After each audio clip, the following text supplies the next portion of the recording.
Hello, everyone. Welcome to week 2 of our summer Krembil coffee breaks. This week, we will be going over a photo editing workshop. So I did send out an email to the majority of the participants earlier this week with some files that you can download to sort of follow along. If you couldn't download those files or anything like that, don't worry. This recording will be available after, or if you want, you can use your own photos within the app that I'll be going through. But a little bit of an introduction. So my name's TWAYNE. I work in public affairs with Heather Sherman, and we're based at Krembil, which is the kinder, gentler institute, as Don Weaver likes to say. And my background is in photography and in videography. So I taught myself photography when I was in university. And in university, I actually did study neuroscience. So I do have a science background, and my sort of focus in neuroscience was pattern separation. So any neuroscientists out there that want to talk to me about that, happy to dive in that conversation. But I sort of developed a loving for photography and for art through university. And some of these photos here are from the UHN 24/7 project, which launched last year. And it was basically, a great project that showcased not just doctors and nurses, but everyone else that's involved at UHN, and that sort of makes UHN as a whole run. So these photos, of course, definitely edited. But really, I want to remind people that the majority of the work is going to be done in the camera to get a good sort of starting point. In photography and science and healthcare, the goal is always to tell a story. You want to show your work, right? Because there seems to be a bit of a disconnect between the public and scientists or people in science because, of all of the technical terms and things like that. So we want to be able to showcase the work, and we can tell stories through photos, and we can educate the public, and we can show off some of the really cool science toys that we get to play with every single day, whether they be sequencers, PCR machines, cryostats, or anything like that. So that's where I see photography in science and healthcare as really a tool to communicate your work and your findings even.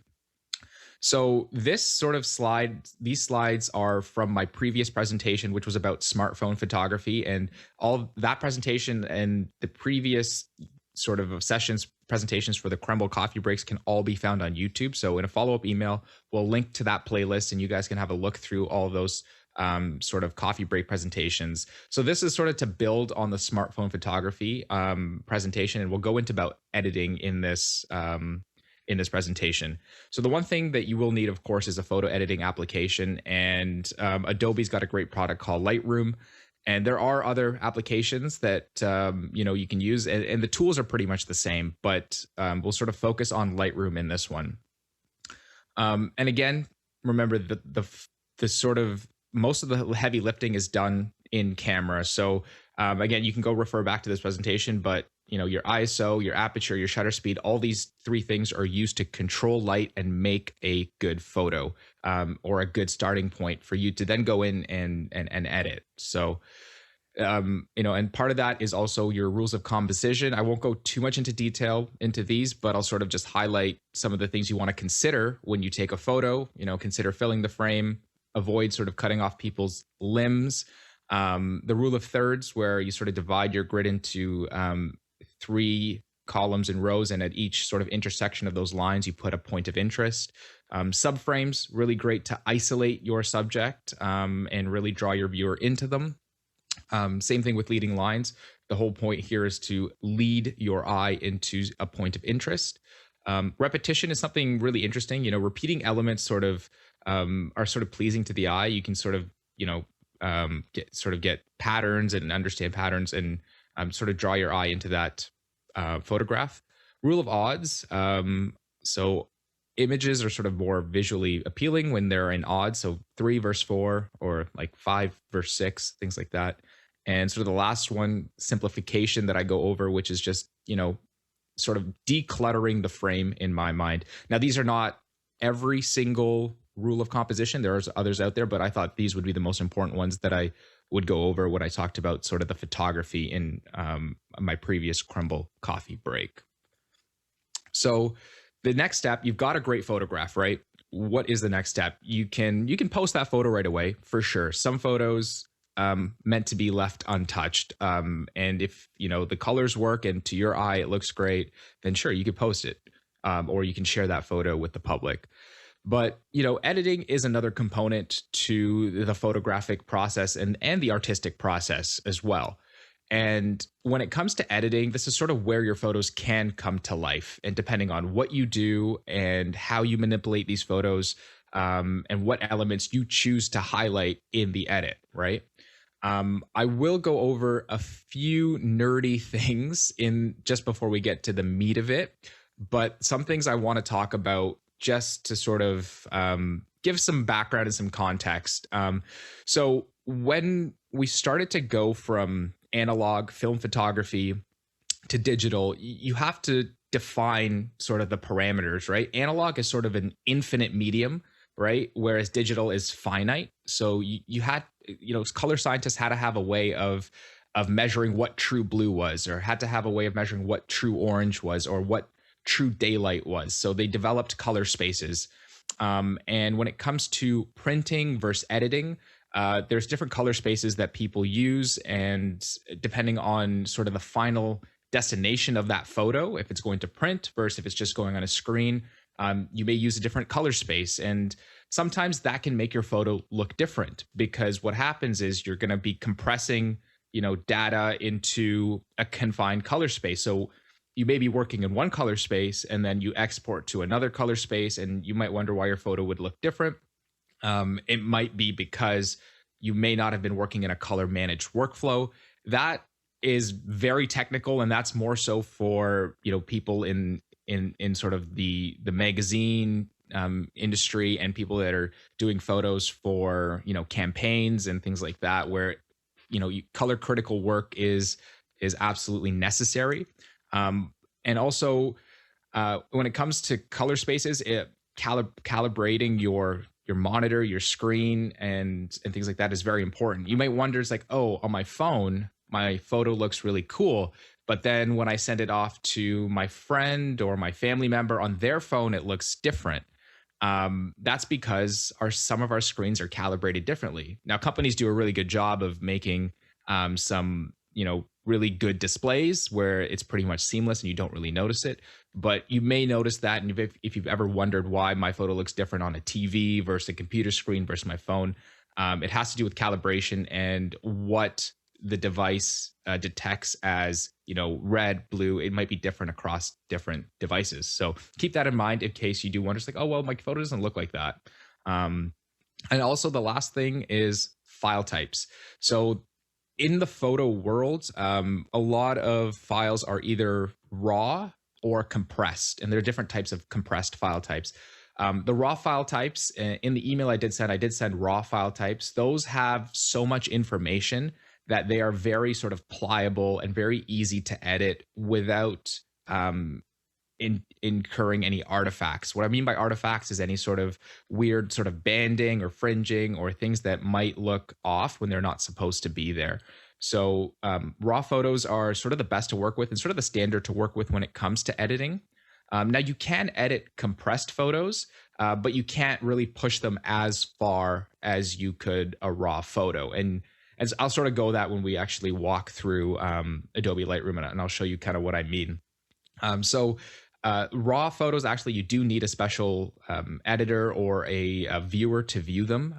So things like Lightroom or Photoshop, Illustrator, InDesign, they can all read raw photos, and some editors may not be able to. So depending on your editor of choice, they may not be able to sort of ingest that raw information and translate it to something that you could see and manipulate on screen. And so each camera company actually has their own raw file extension. And so these programs get updated as new cameras and devices come out with raw capabilities, so that you can continue to read those file types and make changes to those photos. So nerdy stuff out of the way, we'll talk about editing, like some principles in general. Really what you want to do is you want to enhance what's already there. That's sort of my personal philosophy. And in healthcare itself, the majority of photos that we're going to be taking are portraits like this, or of cool equipment or a group photo highlighting, a research group's work or a team's work or anything like that. So really, we're not getting into sort of the digital art space or, the Photoshop world where you see really stylized stuff. I mean, for the most part, I like to keep it natural unless stylized is suited. And, stylized can be a subjective thing, right? What might look stylized to someone else may seem more natural to somebody else. So just keep that in mind when you are making changes to your photos or editing your photos. And really, the goal is to draw your viewer into the main subject, right? Like with the principles of photography composition, you would have achieved all that, but then when you go to edit, you can sort of enhance those things and really hone in on what you want your viewer to see when it comes to editing a photo. So, with that in mind, what we'll do is actually I'm going to jump into Lightroom and I'll explain the majority of the tools in Lightroom. And then, if you have the files, feel free to follow along on your mobile. If you do have the desktop app, then for sure follow along on there. I will say the desktop app isn't free for Lightroom, so it is paid for the desktop app, but the mobile version does have a lot of the functionality. And I will be focusing on mainly sort of the free, I guess the free tools that would be included in the mobile app on this desktop version. So in the desktop version, I mean, it'll be similar also in the mobile version. You'll kind of have a library of all your images, and then you can sort of filter through and sort of pick which ones to edit. I know in the mobile app, it already takes you into sort of a tab where on the bottom, you'll see all your parameters and things that you'd want to control. On the desktop app, we'll have to go into develop. And so what we'll do here is I'll just talk about this photo briefly. It's the Toronto Western Hospital. It's an exterior shot, what we like to call a hospital headshot. And so I'll sort of explain what we're seeing here. And some of these things they'll be on different tabs in the mobile app, but you will be able to find them pretty easily in the mobile app. And there's some version of some of these interfaces in the mobile app for sure. So on the top is the histogram, and the histogram really tells you where your sort of tonal values lie in your photo. So that means sort of your darkest points, your middle sort of gray area, and then sort of your brightest points as well. So it's sort of a combination of your shadows, your midtones, and your highlights. And so in this photo, it's telling us where the majority of the tones lie. And in this case, you can see a big giant peak in the highlights. So there's a lot of highlight information in this photo, or the majority of the exposure is in the highlights. And that makes sense because if you look at the sky, it's pretty bright, right? So that's sort of where a lot of the information, and we see this giant peak coming from. And so it'll sort, you can kind of go through it. Actually, if you want, you can kind of like manipulate your photo in this histogram itself. But what I prefer to do is I kind of like to work in sort of this basic tab and kind of go from there. But you'll see if you do manipulate here, these parameters will also be manipulated. So the first thing usually I like to do is kind of color correct the shot. And what I mean by color correcting is that I don't want any color casts in my photo. And either, sometimes this may happen where you're sort of in an environment like under tungsten light, which is the warm yellow light, and you might find that everything's yellow. That's what we call a color cast. And, that's pretty easy to fix in a photo. And so you do that usually with the white balance. WB is white balance. And so in the mobile app, I believe there are also presets, just like you see here. And so you can kind of go in and choose a preset. And honestly, it works really, really well. Like, so I'll just say auto, and then it fixes it to basically what the scene, what it thinks the scene should have been. So what I like to do personally is I like to use a color picker. And in the mobile app, this is also there as well. You could use the picker. And I like to find something that's supposed to be true white in the photo. So if there's something that's supposed to be true white, I think these pillars here as part of the Western are supposed to be true white.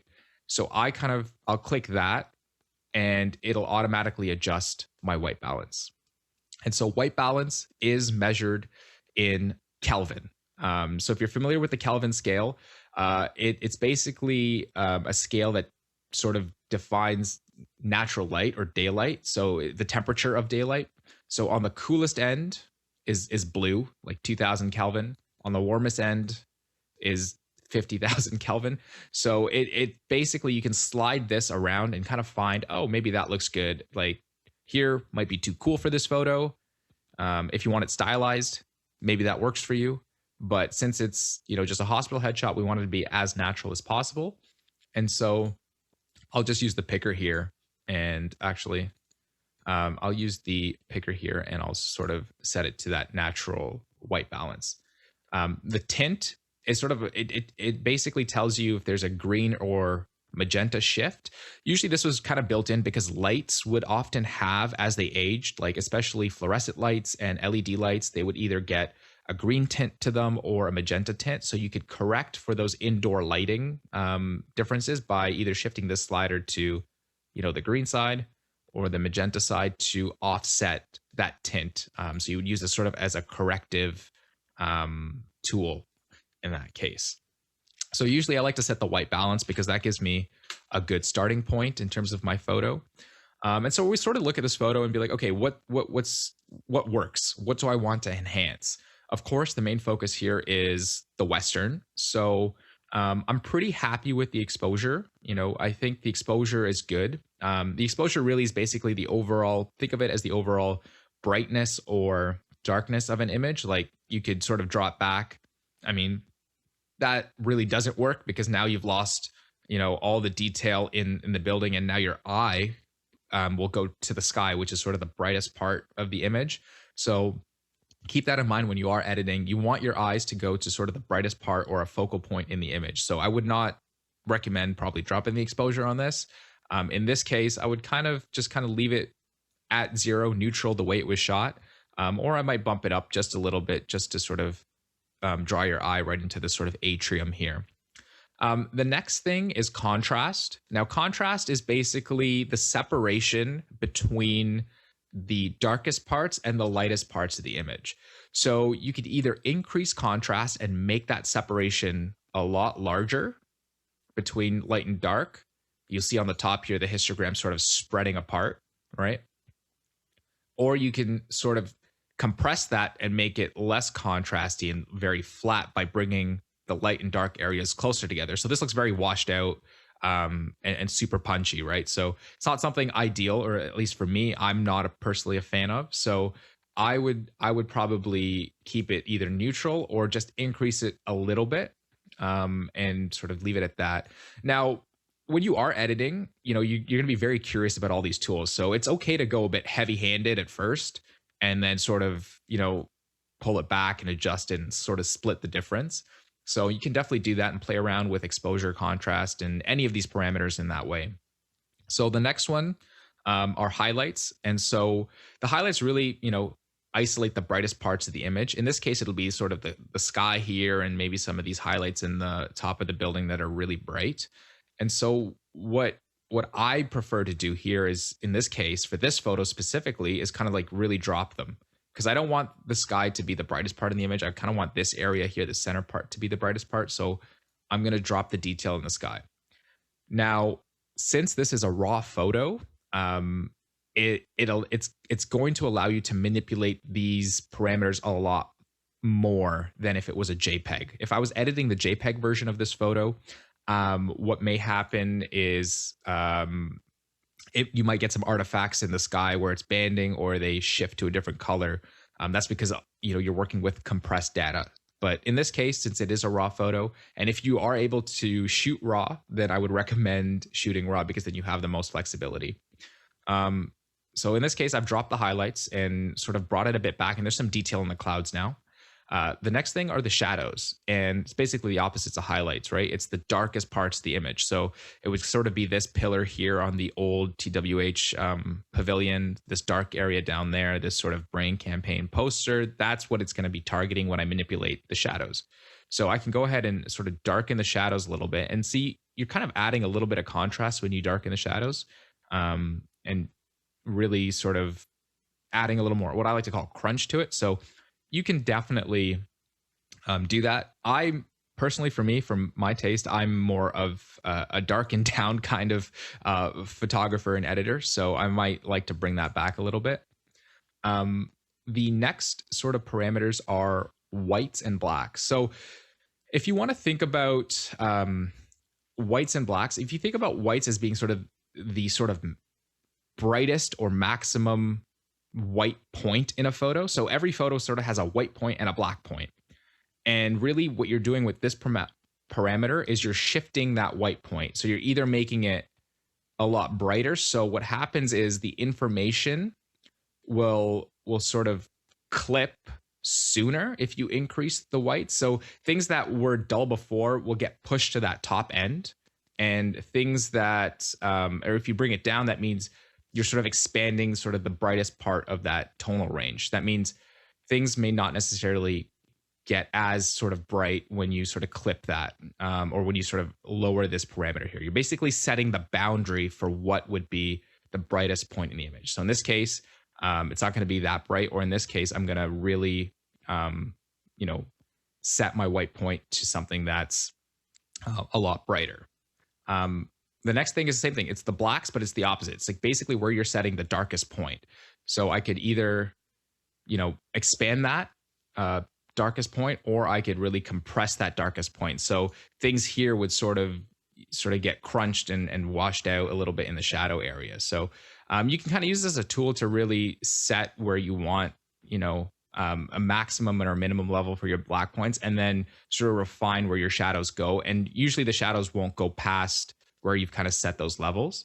So it's really a sort of a tool to really expand, I would say, the top end in terms of the brightest parts, and the bottom end of basically the shadows and the highlights. That's what I think of as whites and blacks. So the next sort of things are texture, clarity, and dehaze. This has to do with, it's a combination of really of adding, I guess you could call texture like almost like film grain. I wouldn't really call it that, but it just adds a little more sharpness to the edges here. And you can see if you look at the text down here and how it would get a bit sharper around those edges there. Clarity does the same thing, but what it does, it also desaturates as you increase it. So if I increase it here, you can see sort of the saturation come out of some of these areas, but it does add a sort of a punch and crunchiness to it.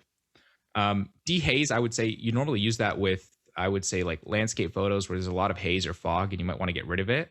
It sort of does a similar thing where you're adding, when you increase it, you do add a lot more saturation. So that's kind of the difference between the dehaze and the clarity. You get a lot of crunch and you get a lot of saturation with the dehaze. And if you go the other way, softens it off, looks very sort of dreamlike, which is maybe something you want depending on your photo. But that's sort of really some of the tools that can really, you can stylize your photo in that way. The next thing are vibrance and saturation. So vibrance sort of targets the more subtle tones in your image. So if you kind of look here, you'll see the gold kind of pop out on the Toronto Western Hospital. If I increase the vibrance, and some of the brick here will pop out. Saturation is basically the whole image. So if you kind of look at the red car, the orange taxi, and some of the windows, you'll see the whole image sort of start to pop through, versus some of the more subtle tones when it comes to vibrance. So depending on how your image is shot, you can, desaturate it a little bit if you want something a little more, subtle and subdued, or if you think it needs a little more punch, you can sort of increase it as well. For something like this, I might increase the saturation just to have it punch out more, and you can see those colors of the building, and things like that. So pretty straightforward.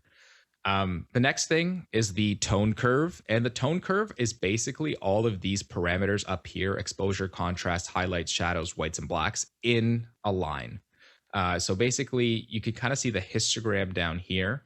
I know in the mobile app, there's also the tone curve as well that shows the histogram, and you can go and sort of manipulate or add points to this line and manipulate it.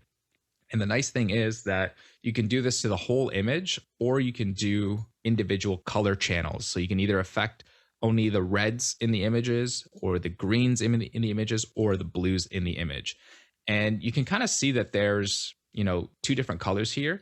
because if you push the line this way, you'll add more red into that area of the image. If you push the line this way, you'll add more green. So it's a kind of a nice little reminder to tell you what you're adding or what type of um, hue you're adding in your image. And that's with sort of these three channels separated out. Normally for me, to keep it simple, I usually just like to work on this line.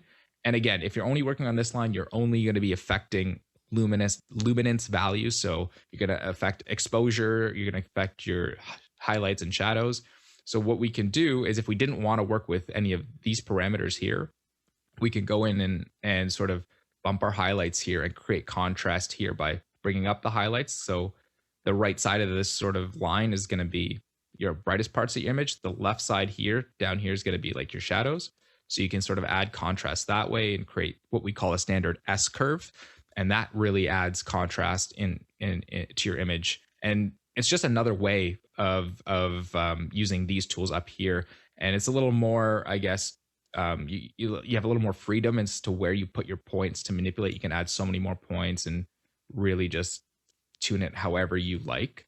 And of course, you just double click and you can get rid of those points, and it goes back to, the normal curve. And so that's pretty much sort of where you're going to be working with luminance. That's exposure, brightness, and saturation and contrast. That's this sort of tab right here, the tone curve and the basics tab. I do believe in the Lightroom app, there is also the HSL color tab, and I think it's also in the free version. So I'll briefly touch on that. So HSL stands for hue, saturation, and luminance. So basically what Lightroom does, it figures out where all the red, orange, yellow, green, aqua, blue, purple, and magenta colors are in the image. And so it does that through the app. And basically what you can do is you can change the hue of these tones. So I can go in and change what the red tone looks like. I can either make it more red or sort of a pink color, or I can make it more of an orange color, right? So this is sort of where you can start to stylize your photo if you really wanted to. So in this case, I could either go, super orange if I wanted, or super red. And same here, I can go and manipulate all these tones and really get something that looks super funky. I mean, I wouldn't do this in real life, but you can kind of get a sense of what you can do with the hue parameters under the HSL. Also, you can go into saturation and then go and affect all the saturations of all these colors as well. So it's like, yeah, maybe I like that orange, but I want to desaturate it so it's not, as punchy or it doesn't come through as much. So again, you can go in and adjust all these parameters, and feel free to just play around and see what works with your photo. And again, the key is subtlety. And the last one here is luminance. So this is going to affect all the brightest, this is going to affect all the brightness of all the colors. So how bright your reds are, or how bright your oranges are, or how dark your greens are, or how bright your blues are. So you can kind of adjust that and really create different, you can really create color separation and color contrast is what I like to call in this HSL sort of tab. And then the last thing I think or a couple more things I'll touch on, I think this is also included in the free version in the Lightroom app, is the color grading. So basically what it does, color grading, I like to think of it as you kind of have to understand color theory a little bit, because usually with color grading, what you're trying to do is create complementary or contrasting colors in different parts of your area so that it looks pleasing. So the one that most people will default to is a teal and orange look, because they're on opposite sides of the color wheel and they sort of contrast each other and look pleasing to the eye. And you can do that by adding teal to certain parts of your image or adding orange to certain parts of your image. So in this case, in the midtones, if this was a portrait, I could add a warm sort of skin tone type color in this area. And then in the shadows, I could go ahead and add some blue. So you get sort of that offset of the orange and the blue in this image, which creates, contrast and a complementary color. So you can do that with the highlights too. You can add different shades and stuff. And this is also another tool that you can use to stylize your image, is sort of this color grading tab. And then of course you can blend. Blending basically distributes the weight of where that sort of hue or tone you decided to add. So you can either have shadow weighted or highlight weighted, where you want sort of that your hue to sort of pop out or stand out. And then basically the balance kind of makes things, either evens it out, or that transition between the colors, it sort of evens it out with the balance tab. I do believe detail is also included in the free one. So detail is having to do with sort of sharpening edges and making things a little more crispy, I would say. So sharpening, basically what it does, Lightroom will detect all the edges in your photo, and you can add a certain amount of sharpening, so those edges will pop out even more. So things like Toronto Western will probably get a bit sharper around the edges, and then the radius basically tells you how far away from that edge really it's going to be affected, that sharpening level. The detail is basically sort of the amount of crispness you will see. That's what I like to call it. So what'll happen is you'll sort of see that if you, and you have to kind of zoom in to see that, where you'll see sort of the crispness around those edges really sort of stand out. And the last, masking. So masking, basically it removes it from anywhere that isn't an edge. So you might have something like this, say, brain campaign, where it's sort of this neutral sort of black or gray or a solid color, and there's no really edges here, right? But then what might happen is you might get some artifacts or grain in this area of your image or in the sky. Then you can just mask it so it doesn't affect sort of that sort of area where it's just one color and there's like really no edges. Noise reduction is, say you've taken a photo that's really grainy because it was low light and you didn't have enough light, so you had to raise your ISO and you've introduced noise. You can reduce that noise, which is really nice. So you can choose to reduce the noise in sort of the light areas, and then or areas where there's a lot of edges, and it'll really isolate where that noise is reduced and how much of that noise is reduced in your photo. Color noise reduction is when you start to get artifacts because of different sensor properties of digital cameras. So what'll happen is you might see like red, green, or blue or magenta noise, and you're like, what is that? That's color noise. So you can really reduce the color noise as well in sort of those photos as well. And then it looks a lot cleaner and looks like it was taken just normally. So that's a really big tool, I find, especially with photos that are taken with your smartphone. Noise reduction can really help sort of get rid of those distracting artifacts that would be found in your photo. And then sort of the last thing I'll go over after you've kind of gone through all these tools and made your edits is cropping. So, the cropping tab, I think I know it's in the top or one of the first tabs as well. So you can sort of click the crop tool here, and depending on where it's going, you can sort of adjust your crop.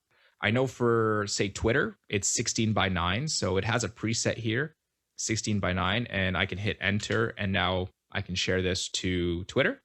Or if I'm going to Instagram is 4:5 or 8:10. So I can crop it for Instagram this way. So now I've got one photo, but I can share it on two different platforms. So that's pretty much sort of the basics of editing. I mean, some of the basic tools of editing. And so what I'll do, I'll actually go through one more photo and just briefly explain what I'm doing. And this one's sort of a bit more applicable, which it'll be a portrait. And then I'm happy to take any questions. So this one, it's a portrait. First thing I notice is that the balance is off. There's a big blue cast in this photo, and my skin tone doesn't look right. So what am I going to do? I'm going to try and white balance. So in this case, the little Nike logo here is pretty white. So I'll use that to sort of auto white balance. Pretty good starting point. And then from here, what I'm going to do is I'm going to adjust the sort of green hue because I notice it's a bit too green. So I'm going to add a bit of magenta back in. And I think right there is pretty decent, and I'm happy with that. Exposure wise, could brighten it up a little bit. If I look at my histogram, it's on the dark end. So I'm going to brighten that up a little bit right there. And now I've noticed that the contrast has kind of gone away. So I'm going to add a little bit of contrast back. And then what do I notice? My forehead's a little bit bright. So I'm going to drop the highlights a little bit here just to ease that off. So that comes back a little bit. It's not going to be a big hot spot staring me in the face. The shadows, I think I'm pretty okay with that. I might see what it looks like if I just open them up a little bit. drops a bit of the contrast, but yeah, I think I'm okay there. If I adjust the white point, you'll kind of see that kind of brings up some of the bright points and clips the white points in my shirt, my forehead. So I think I'm going to leave the white point because I don't think I need to adjust the boundary of where the highlights are. So I'll leave the white point. The black point, I'll drop a little bit just to add a bit more contrast because that's just my taste. If you don't want to do that, you don't have to do that. Texture clarity, I might drop the clarity a little bit to get a bit of a softer look because it's a portrait, and so it'll soften sort of the skin a little bit, which is kind of nice with clarity, and it's just one slider and you don't have to go into Photoshop and do anything like that. Saturation, I think I'm okay with the saturation. I might bring it up, yeah, a little bit. I won't touch vibrance. I'll leave that as it is. Since I did a lot of the work here, I'm going to leave the tone curve for this image. What I do notice, though, is the orange is absolutely screaming in my face. So I'm going to drop the orange saturation a little bit. And you'll notice what does happen is that the orange also affects my skin, right? So you got to be careful with some of these sliders here. But I will drop that a little bit to where the shirt comes off a bit in terms of its sort of garishness, and my skin tones aren't affected too much. So I think I'll leave it there. What other colors are in here that we can manipulate? Well, the sort of beams here are a bit blue. So what if we go in and I can kind of manipulate the color of the beams, maybe make it a little more aqua, because I'm sort of getting now color contrast with the orange and the blue. So you can see sort of how color theory works in this photo a bit. You've got orange and blue, and that creates nice separation. I might increase the saturation a little bit. Yeah, I don't mind that. I might also darken that part so I stand out a bit more against sort of the bluish background there. Yeah, I might darken that there. So now I kind of stand out against the blue background, which is really nice. So since I did some of that heavy lifting in the HSL tabs, I may not even touch the color grading tabs. You don't have to use every single one. So just keep that in mind. You kind of figure out what tools you're comfortable with and go on from there. I'll leave sharpening and noise reduction. And the last thing I'll do is crop because it's taken on a weird angle. So I'll try and line it up with these beams, and I might drop this down a bit and bring this in a little bit just so that my eye sort of stays on this thirds line. And there we go. That's sort of the photo really quickly done, and nothing crazy. If this is the before, that's the after. A lot's been done, but we didn't really do much. And all those tools you can use in the free version of Lightroom. So I know this has probably been a bit sort of quick and sort of very technical, but I hope some of these tools you guys can take and apply to your own photos and sort of make subtle enhancements and sort of changes that can really bring, your photos to life or anything like that. And I hope you enjoyed sort of this tutorial, this brief overview of Lightroom, and I'm happy to take any questions. Great job, TWAYNE. Thank you so much for that. I'm inspired. I'm sure many of you are as well. And it was technical, but it needs to be technical when we're talking photography, right? So we do have a few questions. We are going to start with a question from Geber Medhin. And they ask, is it possible to only apply the effect to a part of the shot rather than the entire image? Yes, you can. So let me share my screen again.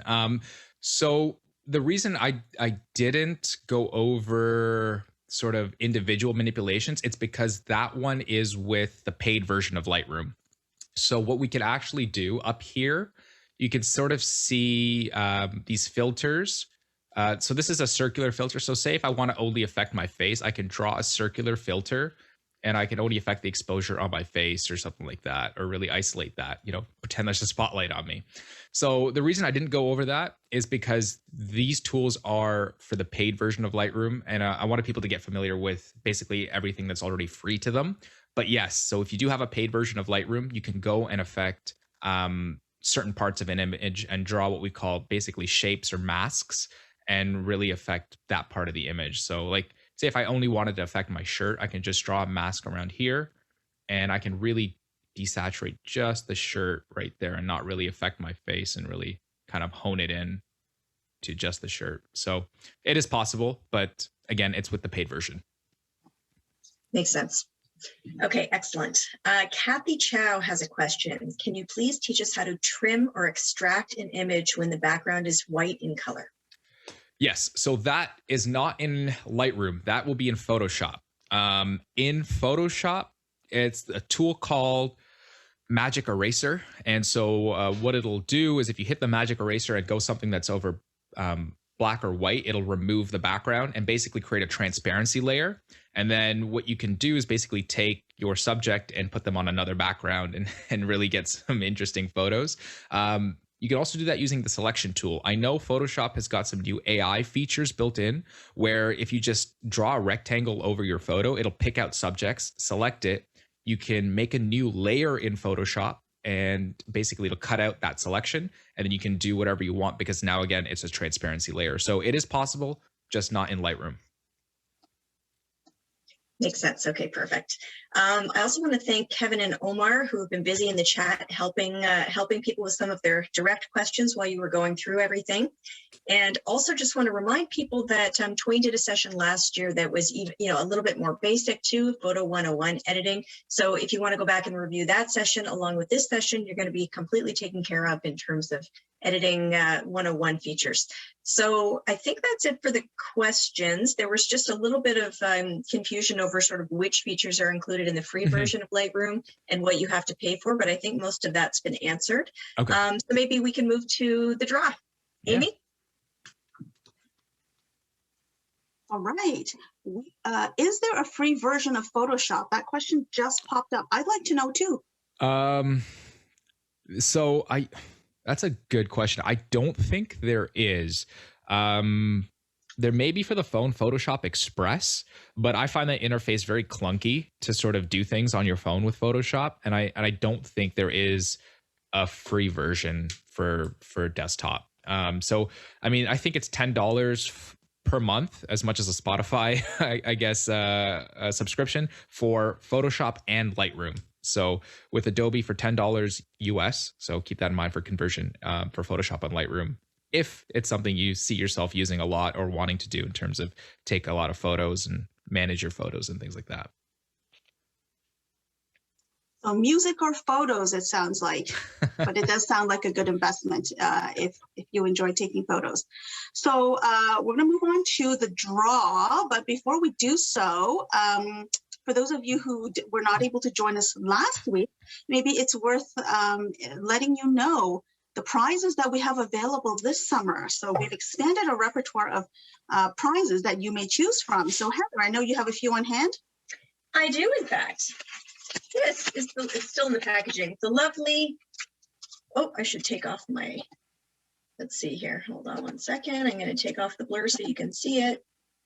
This is a Krembil tie. Ooh, you definitely want to think about that. We also have our Krembil scarf featuring beautiful microscopy imagery from, I believe, one of the Vision Labs. And if you're really feeling sporty, you can go for one of these UHN hats. We also have Krembil hats to choose from. And of course, the world famous mug. Those are your options. As well as this, last week I said never before seen, but now this is now the second time we're seeing it. It is a little handy dandy Krembil notebook. You will see it comes with a matching pen, as well as some little sticky notes, super handy. I'm sure it's going to be one of the favorites this year. So your choice of one of them. James, we are still needing to hear from you for last week's prize. So do reach out to us at krembil@uhnresearch.ca. Before I pull the name, I have one more question from Osai. TWAYNE, can you provide examples of raw file types? Yeah, so raw file types, like the extensions, like for Sony .arw, for Nikon it's .nef, that's the file extension, and then I think for Canon it's .cr2. So it's just those are raw file types and file names, and basically all it is it's really this what's being read out from the sensor is absolutely uncompressed and unaltered in any way. Now, sort of The converse to that is that depending on the editor you're using, what ends up being 0 in one editor is not going to be 0 in another editor. So raw file types can actually look different from editor to editor. So if you're using Lightroom, say, versus another one called Capture One, your raw photo will be raw, but it will look different in those two workflows. But so it's a combination of the camera and then the editing application, but those are some of the file extensions as well. Another question, is it possible to increase an image's resolution via Lightroom?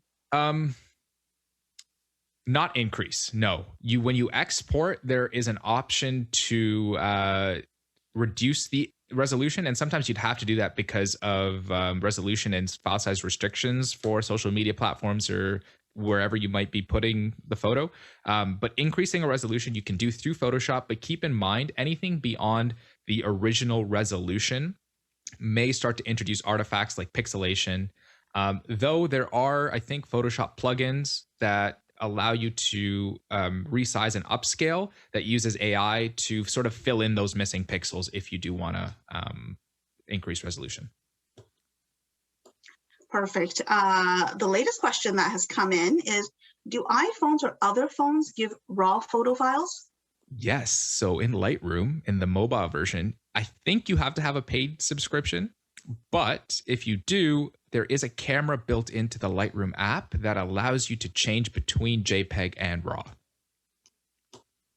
Oh, nifty. I did not know that, but I am on a free version. Lots to play around with this weekend. So if there are no more questions, I'm going to do the world famous draw. Everybody's name is in this box, and I'm just going to randomly draw a name. For transparency, everybody needs to see it. And let's see who we have. We have, our winner for this week is Param. Congratulations, and thank you for joining us, and also thank you for engaging, asking questions. If you'd like to reach out to our office, you can write us at krembil@uhrresearch.ca, and you can let us know which of the prizes you'd like to pick, and we can arrange to get it to you. Okay. So Heather, what do we have next week? Next week, we've got our plain language workshop, and we've got some really fun stuff planned. So look out for an email from us, an email reminder, or you can always reach out to us, as Amy mentioned, at the email address. And TWAYNE, do you want to close this out? Yeah, so thanks everyone. I hope that you guys enjoyed this one. Again, it'll be available on YouTube along with all the other Krembil coffee breaks. So you can, if you're folding laundry or doing chores, you can have a listen to them in the background. And thanks again for joining us, and enjoy the rest of your Thursday. Happy weekend. Bye-bye. Friday. Oh my gosh.